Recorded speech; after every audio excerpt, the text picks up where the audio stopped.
ஓம் சாந்தி 6/6/2024 காலை முரளி பாப்தாதா மதுபன். சிவ பரமாத்மாவின் மகா வாக்கியம். இனிமையான குழந்தைகளே, தந்தை தோட்டத்தின் எஜமானராக இருக்கிறார். இந்த தோட்டத்தின் எஜமானரிடம் நீங்கள் மிகவும் நல்ல நல்ல நறுமணம் வீசக்கூடிய மலர்களை அழைத்து வர வேண்டும். வாடிப்போன மலர்களை அழைத்து வராதீர்கள். கேள்வி: பாபாவின் பார்வை எந்த குழந்தைகளின் மீது படுகிறது, எந்த குழந்தைகளின் மீது படுவதில்லை? பதில்: யார் நல்ல நறுமணம் வீசும் மலர்களாகவும் நிறைய முட்களை மலராக ஆக்கக்கூடிய சேவையும் செய்கிறார்களோ அவர்களை பார்த்து பார்த்து தந்தை மகிழ்ச்சி அடைகிறார். அவர்களின் மீதுதான் தந்தையினுடைய பார்வையும் செல்கிறது. யாருடைய உள் உணர்வு அசுத்தமாக உள்ளதோ, கண்கள் ஏமாற்றம் தரக்கூடியதாக இருக்கின்றதோ அவர்களின் மீது தந்தையினுடைய பார்வை படுவது இல்லை. குழந்தைகளே, மலராகி அதிகமான மலர்களை உருவாக்குங்கள் என்று தந்தையும் சொல்லுகிறார். அப்பொழுதுதான் நீங்கள் புத்திசாலியான தோட்டக்காரர் ஆவீர்கள். ஓம் சாந்தி. தோட்டத்து எஜமானராகிய தந்தை அமர்ந்து தன்னுடைய மலர்களை பார்க்கின்றார். ஏனென்றால் அனைத்து சென்டர்களிலும் பூக்களும் இருக்கின்றனர், தோட்டக்காரர்களும் இருக்கின்றனர். இங்கு தோட்டத்து எஜமானரிடம் வந்து நீங்கள் தன்னுடைய நறுமணத்தை பரப்புகின்றீர்கள். நீங்கள் மலர்களாக இருக்கின்றீர்கள் என்பது உங்களுக்கும் தெரியும், தந்தைக்கும் தெரியும். இந்த முள்ளுக்காட்டின் விதை ரூபமாக ராவணன் இருக்கின்றான். உண்மையில் முழு மரத்தினுடைய விதை ஒருவர்தான். ஆனால் மலர் தோட்டத்தை முள்காடாக மாற்றக்கூடியவரும் ஒருவர் இருப்பார்தானே, அவரே ராவணன் ஆவான். பாபா சரியாக புரிய வைக்கிறார் என்பதை நீங்களே தீர்மானியுங்கள். தேவதைகள் என்கிற பூக்களின் தோட்டத்தினுடைய விதை ரூபம் தந்தையாவார். நீங்கள் இப்பொழுது தேவி தேவதையாக ஆகிக் கொண்டு இருக்கிறீர்கள். ஒவ்வொருவருக்கும் நான் எந்த விதமான மலராக இருக்கின்றேன் என்பது தெரியும். தோட்டத்தின் எஜமானரும் மலர்களை பார்ப்பதற்கு இங்கே வருகிறார். மற்ற அனைவரும் தோட்டக்காரர்கள். உலகத்தில் பலவிதமான தோட்டக்காரர்கள் இருக்கின்றனர். சிலருக்கு 500 ரூபாய் வருமானம் கிடைக்கின்றது, சிலருக்கு 1000 ரூபாய், சிலருக்கு 2000 ரூபாய் கிடைக்கிறது. மொகல் கார்டனின் தோட்டக்காரர் கண்டிப்பாக மிகுந்த புத்திசாலியாக இருப்பார். அவருடைய ஊதியம் கூட அதிகமாக இருக்கும். அதுபோன்று இதுவும் எல்லைக்கு அப்பாற்பட்ட பெரிய தோட்டமாக இருக்கிறது. இதிலும் கூட அநேக விதமான தோட்டக்காரர்கள் வரிசை கிரமமாக இருக்கிறார்கள். யார் மிகவும் நல்ல தோட்டக்காரர்களாக இருக்கிறார்களோ அவர் தோட்டத்தை மிக நல்ல விதமாக அழகுடையதாக உருவாக்குகின்றார். அதாவது பாபா சொல்கிறாரு, சிவத்தந்தை இந்த பெரிய தோட்டத்துக்கு எஜமானராக இருக்கிறாரு. நாம் எல்லாருமே தோட்டக்காரர்களாக இருக்கிறோம். நம்மக்கிட்ட யார் யாரெல்லாம் வர்றாங்களோ அவங்கெல்லாம் மலர்களாக இருக்கிறாங்க. தந்தை சொல்கிறாரு, நல்ல மலர்களை மட்டும் மதுபனுக்கு அழைச்சிட்டு வாங்க. பாபாவனுடைய பார்வை கூட மனம் வீசக்கூடிய மலர்கள் மீது தான் இருக்கும் அப்படின்னு சொல்கிறாரு. அதே போல் உலகத்தில் கூட பலவிதமான தோட்டக்காரர்கள் இருப்பாங்க. சில பேர் சம்பாத்தியம் வருமானம் 1000 ரூபாய் சம்பாதிப்பாங்க, 2000 சம்பாதிப்பாங்க, விதவிதமாக இருப்பாங்க. அதுபோல் இந்த எல்லையற்ற பூந்தோட்டத்தில் கூட தோட்டக்காரர்களாக இருக்கக்கூடிய நீங்கள் வரிசை கிரமமாக இருக்கீங்க. சிலர் நல்ல தோட்டத்தை அழகாகவும் மனம் வீசக்கூடியதாகவும் ஆக்கிக்கிட்டு இருக்கிறாங்க அப்படின்னு தந்தை சொல்கிறாரு. முள்ளுக்காட்டின் விதை ராவணன் மற்றும் மலர் தோட்டத்தின் விதை சிவத்தந்தை. நல்ல மனம் வீசக்கூடிய மலர் தோட்டமாக இருந்த இந்த உலகம்தான் இப்போ முள்ளுக்காடு ஆயிடுச்சு. இந்த முள்ளுக்காட்டினுடைய விதை ராவணனாக இருக்கிறான். அந்த மலர் தோட்டத்தினுடைய விதை சிவத்தந்தையாக இருக்கிறார். ஆஸ்தி பாபாவிடம் இருந்துதான் கிடைக்கிறது, ராவணனிடமிருந்து கிடைப்பது இல்லை. ராவணன் சாபம் கொடுக்கின்றான். எப்பொழுது சாபத்திற்கு ஆளாகின்றார்களோ அப்பொழுது அனைத்து மனிதர்களும் சுகம் கொடுக்கக்கூடியவரை நினைவு செய்கின்றனர். இந்த உலகம் சாபத்துக்கு ஆளாகும் போது, ராவணனுடைய சாபத்துக்கு ஆளாகும் போது சிவபாபாவை நினைவு செய்கிறாங்க. அவர் தான் சுகம் கொடுக்கக்கூடியவர். ஏனென்றால் அவர் சுகத்தின் வள்ளல், எப்பொழுதும் சுகம் தரக்கூடியவராக இருக்கிறார். தந்தை முற்றிலும் உண்மையை சொல்லுகின்றார் என்பதை குழந்தைகள் மனதில் புரிந்து கொள்ள வேண்டும். அரைக்கல்பம் ராவண ராஜ்யம் நடக்கிறது. மலர் தோட்டத்தை முள்ளுக்காடாக ராவணன் மாற்றிவிடுகின்றான்.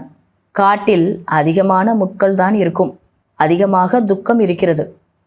தோட்டத்தில் ஒரு முள்ளு கூட இருக்காது. அதாவது சத்தியுகத்தில் ஒரு முள்ளு கூட இருக்காது. இங்கே முள்ளுங்கிறது விகாரம். அந்த விகாரத்தால் தான் துக்கம் நிறைய இருக்குது. இதை நீங்கள் குழந்தைகள் புரிந்து கொள்ள வேண்டும். ராவணன் தேக அபிமானத்தில் கொண்டு வருகிறான். பெரியதிலும் பெரிய முள்ளு தேக அபிமானம். சிலருடைய பார்வை காம விகாரம் நிறைந்ததாக இருக்கிறது, சிலருடைய பார்வை பாதி அளவு காம விகாரத்துடன் இருக்கிறது என்று பாபா நேற்று இரவிலும் புரிய வைத்தார். இந்த முரளி எடுக்கிறதுக்கு முந்தைய நாள் இரவு தந்தை இதை போல புரிய வைத்தார். சிலர் புதிய புதிய குழந்தைகளாக வருகின்றனர். அவர்கள் முதலில் நன்றாக இருக்கின்றனர். விகாரத்தில் ஒருபோதும் செல்ல மாட்டோம், தூய்மையாக இருப்போம் என்று நினைக்கின்றனர். அந்த நேரத்தில் மட்டும் சுடுகாட்டு வைராக்கியம் வருகிறது. பிறகு வீட்டிற்கு சென்றதும் மோசமாகி விடுகின்றனர். அவர்களுடைய பார்வை அசுத்தமாகி விடுகிறது. தந்தை இவ்வாறு சொல்கிறார். இங்கே இருக்கும்போது குழந்தைகள் சொல்கிறாங்களாம், அந்த மாதிரி நினைக்கவும் செய்கிறாங்களாம், நம்ம ஒருபொழுது விகாரத்தில் செல்லக்கூடாது, தூய்மையாக வாழணும் அப்படின்னு. அது ஒரு குறுகிய காலத்தினுடைய எண்ணமாக அமைஞ்சிருது அப்படின்னு சொல்கிறாரு.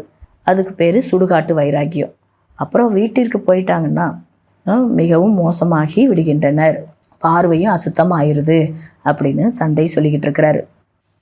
தோட்டக்காரர்களாக இருப்பவர்கள் தோட்டத்தின் எஜமானரிடம் கூறுகிறார்கள், இவர் மிகவும் நல்ல மலராக இருக்கிறார் என்று. குழந்தைகள் கூட இவர்கள் நல்ல நல்ல பூக்கள் என்று புரிந்து கொண்டு இங்கே அவர்களை அழைத்து வருகின்றனர், மதுபனுக்கு அழைத்துட்டு வருகின்றார்கள் அப்படின்னு சொல்லிட்டு இருக்கிறார் தந்தை. சில தோட்டக்காரர்கள் பாபாவின் காதில் வந்தும் சொல்லுகின்றார்கள், இவர்கள் இப்படிப்பட்ட மலராக இருக்கிறார் பாபா என்று. ஏனென்றால் பாபா உள்மனதை அறிபவர் என்பது கிடையாது. தோட்டக்காரர் ஒவ்வொருவரின் நடத்தையும் சொல்லத்தான் வேண்டும். பாபா இவருடைய பார்வை நன்றாக இல்லை, இவருடைய நடத்தை ராயலாக இல்லை, இவர் 10-20% மாறியிருக்கின்றார் என்று. கண்கள் தான் முக்கியமானது, அவை மிகவும் ஏமாற்றுகின்றது. தோட்டக்காரர்கள் தோட்டத்தின் எஜமானரிடம் அனைத்தையும் சொல்லுவீர்கள். இதை போல் மதுபனுக்கு அழைச்சிட்டு வர்றவங்க தந்தையிடம் எந்தெந்த குழந்தைகள் எப்படி எப்படி இருக்கிறாங்க அப்படிங்கிறத தெரியப்படுத்திட்டு இருக்கீங்க. ஏன்னா பாபா மனதை அறிந்தவர் அப்படின்னு கிடையாது, அதனால் நீங்கள் தான் சொல்லணும் அப்படின்னு சொல்கிறார். நீங்கள் எப்படிப்பட்ட மலர்களை கொண்டு வந்திருக்கிறீர்கள் என்று பாபாவும் அனைவரிடமும் கேட்கத்தான் செய்வார். சிலர் ரோஜா மலராக இருக்கின்றனர், சிலர் மல்லிகையாக இருக்கின்றனர், சிலர் எரிக்கம் பூக்களை கூட இங்கு அழைத்து வருகின்றார்கள். இங்கேயோ மிகவும் எச்சரிக்கையுடன் இருக்கின்றனர். மதுபனில் இருக்கிற சமயத்தில் மிகவும் எச்சரிக்கையோடு இருக்கின்றனர். காட்டிற்கு, அதாவது உலகத்திற்கு சென்றவுடன் வாடி போய் விடுகின்றனர். பாபாவும் பார்க்கிறார், இவர் எந்த மாதிரியான மலர் என்று. மாயா தோட்டக்காரர்களையும் மிக பலமாக அடித்து விடுகிறது. சில பேரை மாயா தோட்டக்காரர்களை கூட பலமாக அடிச்சிருது அப்படின்னு சொல்கிறாரு. ஆக தோட்டக்காரர் கூட முள்ளாகி விடுகிறார்கள். தோட்டத்து எஜமானர் வருகிறார், முதலில் தோட்டத்தை பார்க்கிறார். பிறகு தந்தை அமர்ந்து மலர்களை அலங்காரமும் செய்கிறார். குழந்தைகளே, எச்சரிக்கையோடு இருங்கள், குறைகளை நீக்கிக் கொண்டே செல்லுங்கள், இல்லை என்றால் பிறகு பச்சாத்தாபம் பட வேண்டி இருக்கும். தந்தை வந்துள்ளார் நம்மை லக்ஷ்மி நாராயணனாக ஆக்குவதற்கு. அதற்கு பதிலாக நாம் வேலைக்காரராக ஆகலாமா என்ன? இதை தனக்குத்தானே கேட்டுக்கணும். பாபா ஒரு உயர்வான நிலையை அடைய வைப்பதற்காக, லக்ஷ்மி நாராயணராக ஆக்குவதற்காக வந்திருக்கிறாரு. ஆனால் நான் வேலைக்காரன் ஆகலாமா அப்படின்னு உங்களுக்கு நீங்களே கேட்டுக்கோங்க. நாம் உயர்ந்தவர்களாக ஆக தகுதி அடைந்துள்ளோமா? இதையும் நம்ம கேட்டுக்கணும். பாபா உலகின் பள்ளி படிப்பையும் மகிமை செய்கின்றார். அந்த படிப்பு கூட நன்றாக இருக்கிறது. ஏனென்றால் படிப்பு வருமானத்தினுடைய ஆதாரமாகும். குறிக்கோளும் இருக்கிறது. இது கூட பாடசாலையாகும். இங்கேயும் குறிக்கோள் இருக்கிறது. ஆனால் இங்கு இருப்பது போன்ற குறிக்கோள் வேறு எங்கும் இருப்பது இல்லை. உங்களுடைய குறிக்கோள் நரனிலிருந்து நாராயணன் ஆவதாகும். நீங்கள் உண்மையில் உண்மையான பிராமணன் ஆவீர்கள். உண்மையான தந்தையின் குழந்தைகள் ஆவீர்கள். நீங்கள் உண்மையிலும் உண்மையான கதையை உலகத்தினருக்கு சொல்லுகிறீர்கள். சத்திய நாராயண கதையும் இருக்கிறது, அமர கதையாகவும் இருக்கிறது, மூன்றாம் கண்ணின் கதையாகவும் இருக்கிறது. பகவான் வாக்கு: நான் உங்களை ராஜாக்களுக்கெல்லாம் ராஜாவாக மாற்றுகின்றேன். சேவை செய்யவில்லை என்றால் நல்ல மலராக எப்படி ஆக முடியும்? ஒவ்வொருவரும் உள்ளத்தில் கேட்டுக்கொள்ளுங்கள். நான் எந்த விதமான மலராக இருக்கிறேன்? எந்த மாதிரியான தோட்டக்காரனாக இருக்கிறேன்? குழந்தைகள் விசாரசாகர மந்தனம், அதாவது சிந்தனையும் செய்ய வேண்டும். தோட்டத்தின் எஜமானர் விரும்புகின்றார், எனக்கு முன்னால் மலர்கள் அமர்ந்தால்தான் நன்றாக இருக்கும் என்று. பாபாவுக்கு முன்னாடி அமர்றவங்க நல்ல மனம் வீசக்கூடிய மலராக இருக்கணும் அப்படின்னு பாபா விரும்புகிறாரு. அவர்களை பார்த்து மகிழ்ச்சி அடைகின்றேன். உள் உணர்வு விகாரமானதாக இருந்தால் அவர்கள் மீது பார்வை கூட படுவதில்லை. தந்தை சொல்கிறார், அவருக்கு முன்னாடி அமர்கிறவங்க மனம் வீசக்கூடிய மலராக இருக்கணும். அவங்கள தான் பார்த்து பாபாவும் சந்தோஷப்படுறாரு. அது இல்லாமல் உள் உணர்வு விகாரமாக இருந்ததுன்னா அவர்கள் மீது தந்தையினுடைய பார்வை கூட படாது அப்படின்னு சொல்லிக்கிட்டு இருக்கிறாரு. ஆகையால் ஒவ்வொருவரையும் பார்க்கிறேன், என்னுடைய இந்த மலர் எப்படிப்பட்டதாக இருக்கிறது. தந்தை இது போல் பார்க்குறாரா, எப்படிப்பட்ட மலராக இருக்கிறாங்க அப்படின்னு ஒவ்வொருத்தரையும் பார்க்குறார். எவ்வளவு நறுமணம் வீசுகிற மலராக இருக்கிறார்கள். முள்ளிலிருந்து மலராக ஆகிவிட்டார்களா இல்லை இல்லையா? இதெல்லாம் பாபா ஒவ்வொரு குழந்தைகளையும் பார்த்துக்கிட்டு இருக்கிறார். குழந்தைகளாகிய உங்களுக்கு சேவையில் ஆர்வம் இருக்க வேண்டும். தன்னுடைய சிறகுகளை விரிப்பதற்கு முயற்சி செய்ய வேண்டும். அதாவது சேவை செய்கிறதுக்கு நமக்கு ஆர்வம் இருக்கணும், ஊக்க உற்சாகம் இருக்கணும். சிறகுகளை விரிப்பதற்கு முயற்சி செய்யணும்னு அர்த்தம் என்னென்னா, ஊக்க உற்சாகத்தோடு இருந்து சேவை செய்கிறதுக்கு முயற்சி செய்யணும். பாபாவின் சேவைக்காக எதுவரை மலராகி பிறரையும் மலராக ஆக்கவில்லை, அதுவரை உயர்ந்த பதவி எப்படி கிடைக்கும்? நாம் மலராகி மற்றவங்களையும் மலராக ஆக்கணும். ஆனால் அது இல்லாமல் மலராக ஆக்கவில்லை என்றால் உயர்ந்த பதவி எப்படி கிடைக்கும் என்று தந்தை சொல்லிட்டு இருக்கிறார். இதுவோ 21 பிறவிகளுக்கான உயர்ந்த பதவி ஆகும் அல்லவா? மகாராஜாக்கள், ராஜாக்கள், பெரிய பெரிய செல்வந்தர்களும் இருப்பார்கள் சத்தியுகத்தில் சொல்கிறார். பிறகு வரிசை கிரமமாக குறைவான செல்வந்தர்களும் இருக்கின்றனர், பிரஜைகளும் இருக்கின்றனர். இது போல் விதவிதமாக சத்தியுகத்தில் இருப்பாங்க. இப்பொழுது நாம் என்ன ஆவோம் என்று கேட்டுக்கொள்ளுங்கள். இந்த பதவியில் நம்ம என்ன ஆவோம், எந்த மாதிரியான பதவி உடையவராக ஆவோம் அப்படின்னு தனக்குத்தானே கேட்டுக்கொள்ளுங்கள். யார் இப்பொழுது முயற்சி செய்வார்களோ அவர்கள் கல்பத்திற்கும் முயற்சி செய்வார்கள். இது உறுதியாயிடுது இல்லையா? கல்பத்திற்கும் நம்முடைய முயற்சி இப்போ உள்ள முயற்சியை பொறுத்து தான். இப்பொழுது ஃபுல் ஃபோர்ஸ் கொடுத்து, அதாவது முழுமையான சக்தி கொடுத்து முயற்சி செய்ய வேண்டும். தினந்தோறும் லாபம் மற்றும் நஷ்ட கணக்கை பார்க்க வேண்டும். நஷ்டம் ஏற்பட்டு விடக்கூடாது, இல்லை என்றால் 3ஆம் பிரிவினராக ஆகிவிடுவீர்கள். அதாவது 3rd கிளாஸாக ஆகிடுவோம் அப்படின்னு சொல்கிறாரு தந்தை. நஷ்டம் ஏற்பட்டு இருந்தது அப்படின்னா 3rd கிளாஸாக ஆகிடுவோம். இனிமேலும் இனிமையான குழந்தைகள் தெரிந்து கொள்கிறீர்கள், விருட்சபதி நம்முடைய விதையாக இருக்கிறார். அவர் வருவதன் மூலம் நம்மீது குரு திசை விழுகிறது. பிறகு ராவண ராஜ்யம் வரும்போது ராகு திசை விழுகிறது. குரு திசை உயர்ந்ததாக உள்ளது, ராகு திசை தாழ்ந்ததாக உள்ளது. ஒரேடியாக சிவாலயம் இந்த ராகு திசையால் வைஷ்யாலயமாக மாறிவிடுகிறது. இப்பொழுது குழந்தைகள் மீது குரு திசை உள்ளது.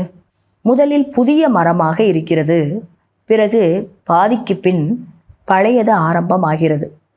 இந்த கல்ப விருட்சத்தை பற்றி பாபா சொல்கிறார். தோட்டத்தின் எஜமானரும் இருக்கிறார். தோட்டக்காரர்கள் அதிகமாகி கொண்டே செல்லுகின்றார்கள். ஒவ்வொரு தோட்டக்காரர்களும் மலர்களை இங்கு அழைத்து வருகிறார்கள். பாபாவிடம் செல்ல வேண்டும் என்று துடிக்கக்கூடிய நல்ல நல்ல குழந்தைகளை சிலர் அழைத்து வருகின்றனர். நல்ல மலரை கொண்டு வந்து இருக்கிறீர்கள் என்று தந்தையும் பார்த்து சொல்கிறார். தோட்டக்காரர் இரண்டாம் தரமாக இருந்தாலும் தோட்டக்காரர்களை விட மலர்கள் நன்றாக இருக்கிறார்கள். எந்த தந்தை நம்மை உயர்ந்த உலகத்திற்கு எஜமானராக ஆக்குகின்றாரோ அந்த சிவத்தந்தையிடம் செல்லுவதற்கு துடிக்கிறார்கள்.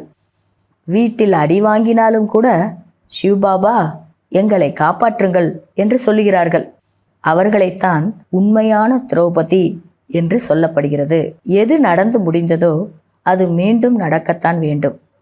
நேற்று அழைத்தீர்கள், இன்று தந்தை காப்பாற்றுவதற்காக வந்திருக்கிறார். பூம் பூம் செய்யுங்கள் என்று சொல்லிக் கொடுக்கிறார். அதாவது ஞானம் சொல்லிக்கிட்டே இருக்கணும். நீங்கள் குழவிகளாக இருக்கிறீர்கள், அவர்கள் புழுக்களாக இருக்கிறார்கள். அவர்களிடம் பூம் பூம் என்று செய்து கொண்டே இருங்கள்.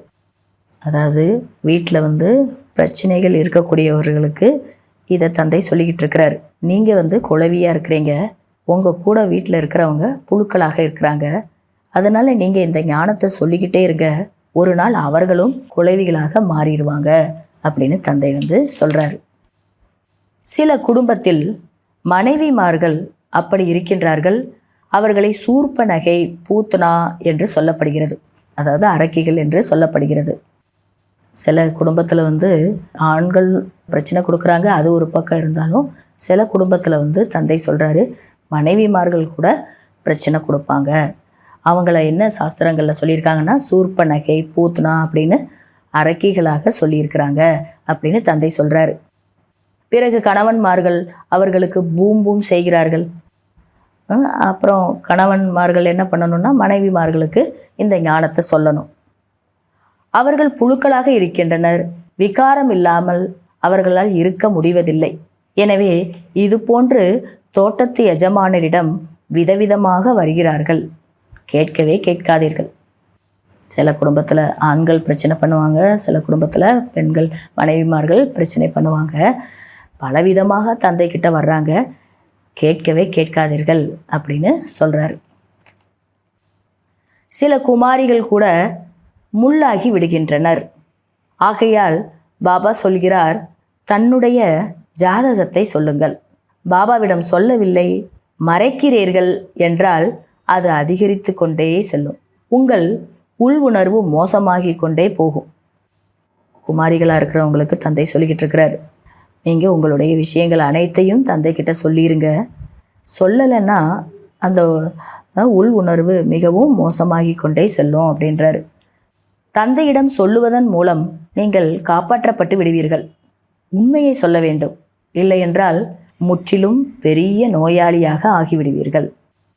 யார் விகாரி ஆகின்றீர்களோ அவர்களின் முகம் கருப்பாகி விடுகிறது என்று தந்தை கூட கூறுகிறார். தூய்மையற்றவர் என்றால் கருப்பு முகம். கிருஷ்ணரை ஷியாம் சுந்தர் என்று சொல்லுகின்றனர். கிருஷ்ணரை கருப்பாக காட்டிவிட்டனர். ராமரை, நாராயணரை கூட கருப்பாக காட்டுகின்றனர். அர்த்தம் எதுவும் புரிந்து கொள்வதில்லை. கோயில்களில் அப்படியே கருப்பாக காட்டியிருக்கிறாங்க, ஆனால் அர்த்தம் புரியாமல் அப்படின்னு தந்தை சொல்லிட்டு இருக்கிறார். உங்களிடம் உள்ள நாராயணர் படம் வெண்மையாக இருக்கிறது, ஆனால் இங்கே நம்ம வச்சிருக்கக்கூடிய படம் நாராயணர் சித்திரம் நல்லா வெள்ளையாக தான் காட்டியிருக்கிறோம். உங்களுடைய குறிக்கோள் இதுவே ஆகும். நீங்கள் கருப்பு நாராயணர் ஆகக்கூடாது. இங்கு இருக்கும் நாராயணர் சித்திரம் போன்று ஆக வேண்டும். மென்மையான நாராயணர் ஆகணும், கருப்பு நாராயணர் ஆகக்கூடாதுன்னு சொல்லிட்டு இருக்கிறார் தந்தை. விகாரத்தில் விழுவதன் மூலம் கருப்பு முகம் ஆகிவிடுகிறது. ஆத்மா கருப்பாகிவிட்டது. இரும்பு யுகத்திலிருந்து தங்க யுகம் செல்ல வேண்டும். தங்க குருவிகள் ஆக வேண்டும். கல்கத்தா காளி என்று சொல்லுகின்றனர். எவ்வளவு பயங்கரமான உருவமாக காண்பிக்கின்றனர். கேட்கவே கேட்காதீர்கள். இவை அனைத்துமே பக்தி மார்க்கம் ஆகும் என்று தந்தை கூறுகிறார். இப்பொழுது உங்களுக்கு ஞானம் கிடைத்திருக்கிறது. கிடைத்திருக்கின்ற இந்த ஞானத்தால் நம்ம நல்லா எல்லா விஷயத்தையும், அனைத்து விஷயங்களையும் புரிந்து கொள்ள முடியும். நல்லது. இனிமேலும் இனிமையான காணாமல் போய் கண்டெடுக்கப்பட்ட செல்ல குழந்தைகளுக்கு தாயும் தந்தையுமாகிய பாப்தாதாவின் அன்பு நினைவுகள். காலை வணக்கம். ஆன்மீக குழந்தைகளுக்கு ஆன்மீக தந்தையின் நமஸ்காரம். ஆன்மீக தந்தைக்கு ஆன்மீக குழந்தைகளுடைய நமஸ்காரம் மற்றும் காலை வணக்கம். கடைப்பிடிக்க வேண்டிய முக்கிய சாராம்சத்தில் முதல் பாயிண்ட்டு, தன்னுடைய சிறகுகளை விரிப்பதற்காக முயற்சி செய்ய வேண்டும். பந்தனங்களிலிருந்து விடுபட்டு புத்திசாலி தோட்டக்காரர் ஆக வேண்டும். முட்களை மலராக்கும் சேவை செய்ய வேண்டும். இரண்டாவது பாயிண்ட்டு, நான் எவ்வளவு நறுமணமுள்ள மலராக இருக்கின்றேன். என்னுடைய உள் உணர்வு சுத்தமாக இருக்கிறதா? கண்கள் ஏமாற்றம் தரவில்லையா என்று இவை அனைத்தையும் சோதனை செய்து பார்க்க வேண்டும். தன்னுடைய நடத்தையின் கணக்கு வைத்து குறைகளை நீக்க வேண்டும். வரதானம், சுயராஜ்யத்தின் போதை மற்றும் நம்பிக்கையின் மூலமாக சதா சக்திசாலி ஆகக்கூடிய சகஜ யோகி, நிரந்தர யோகி ஆகுங்கள். சுயராஜ்ய அதிகாரி என்றால் தன்னுடைய ஒவ்வொரு கர்மேந்திரியத்தின் மீதும் ராஜ்யம் செய்பவர்கள். ஒருபோதும் எண்ணத்திலும் கூட கர்ம இந்திரியங்கள் ஏமாற்றக்கூடாது. எப்போதாவது தேக அபிமானம் வந்துவிட்டால் ஆவேசம் அல்லது கோபமானது சகஜமாக வந்துவிடும். ஆனால் யார் சுயராஜ்ய அதிகாரியாக இருக்கின்றார்களோ அவர்கள் சதா நிரகங்காரியாக மற்றும் பணிவாக இருந்து சேவை செய்வார்கள். அதாவது யார் சுயராஜ்ய அதிகாரியாக இருக்கின்றார்களோ அவங்களுக்குள்ள அந்த அகங்காரம் வராது. அகங்காரமற்றவர்களாக இருப்பாங்க, பணிவாகவும் இருப்பாங்க. இந்த 2 குணத்தில் இருந்து சேவை செய்வாங்க. எனவே நான் சுயராஜ்ய அதிகாரி ஆத்மாவாக இருக்கிறேன் என்ற போதை மற்றும் நம்பிக்கையின் ஆதாரத்தில் சக்திசாலியாகி மாயாவை வென்று உலகத்தை வென்றவர் ஆகுங்கள். அப்பொழுது சகஜ யோகி, நிரந்தர யோகி ஆவீர்கள். ஸ்லோகன், லைட் ஹவுஸ் ஆகி மனம் புத்தி மூலமாக ஒளியை பரப்புவதில் ஈடுபட்டால் எந்த ஒரு விஷயத்திலும் பயம் ஏற்படாது. அதாவது கலங்கரை விளக்கமாக்கி நம்முடைய மனதையும் புத்தியின் மூலமாக ஒளியை பரப்பணும். அதுலேயே பிஸியாக இருந்தோம்னா எந்த ஒரு விஷயத்திலும் நமக்கு பயம் ஏற்படாது. இன்றைய அவ்வக்த சமிக்கை, எப்படி நிமித்தம் ஆகியிருக்கும் ஆத்மாக்கள் கர்மம் செய்வதை பார்க்கிறீர்கள். எப்படி லேசாக இருப்பது, குஷியோடு கர்மம் செய்கிறார்கள் என்று சகஜ கர்மயோகி ஆகுவதற்கான பிரேரணை அவர்களிடமிருந்து கிடைக்கிறது. கர்மயோகி ஆவதற்காக தன்னுடைய உயர்ந்த நிலை மற்றும் உண்மையான இடத்தை நினைவில் வைத்து காரியம் செய்யுங்கள். காரியம் செய்யும்போது மட்டும் கீழே வாருங்கள். அப்பொழுது எவ்வளவு காரியங்கள் செய்தாலும் கர்மயோகியாக இருப்பீர்கள். நல்லது. ஓம் சாந்தி. பாபா உன் நினைவிலே அமிர்தம் அருந்துகிறேன். பாபா உன் நினைவிலே அமிர்தம் அருந்துகிறேன். அமிர்தம் அருந்துகிறேன். நல்லுறவில் அமைதியின் நிழல் காண்கிறேன். பாபா பாபா பாபா உன் நினைவினில் அமிர்தம் அருந்துகிறேன். அமிர்தம் அருந்துகிறேன்.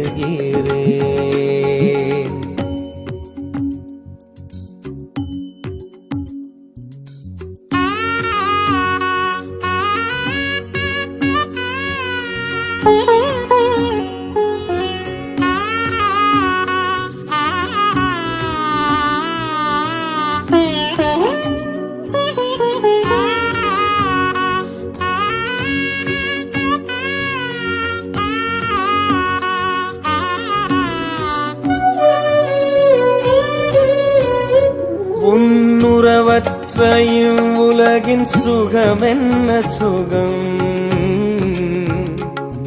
உன் துணையை தவிர வேறேது சுகம். கண்மணியாய் உன் கண்ணில் வைத்தாய்,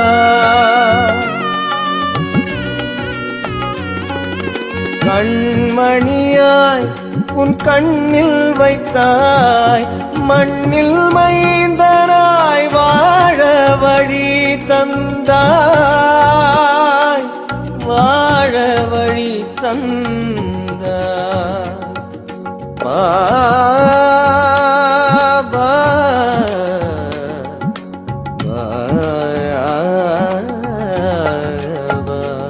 பாபா உன் நினைவினில் அமிர்தம் அருந்துகிறேன். பாபா உன் நினைவினில் அமிர்தம் அருந்துகிறேன், அமிர்தம் அருந்துகிறேன். நல்லுறவில் அமைதியின் நிழல் காண்கிறேன். பாபா பாபா பாபா உன் நினைவினில் அமிர்தம் அருந்துகிறேன், அமிர்தம் அருந்துகிறேன்.